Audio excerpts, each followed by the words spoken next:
आता लोक असे म्हणतात की पूर्वजन्मी जे पाप आहेत त्यामुळं मी त्याचे पाप भोगतोय. सो हे मी सर्रास ऐकलंय. तर मग ह्याच्यावरती काय सोल्युशन आहे किंवा हे खरंच असं असतं का? नक्कीच आहे. आपण बऱ्यापैकी खूप जणांनी अजूनही भगवद्गीता वाचलेली नसते. हे खूप खरंच दुःखदायक असतं. पण जर आपण गीता वाचायला सुरुवात केली, गीतेमध्येही स्पष्ट उल्लेख आहेच की प्रत्येक जीवाला 84 लाख योनीचा प्रवास करत जावाच लागतो.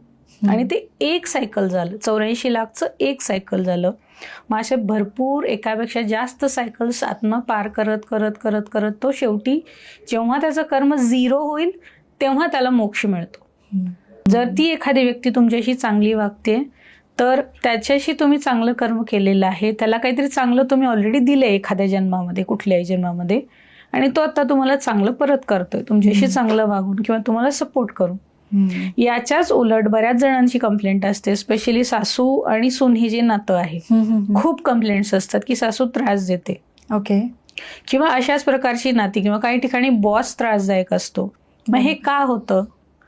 कुठेतरी एका जन्मामध्ये तुम्ही त्यांना काही त्रास दिलाय आणि ते कर्ज बनवले तुम्ही तिथे, म्हणजे ऑलरेडी त्या कर्माच्या बँकेतून तुम्ही कर्ज घेतलंय.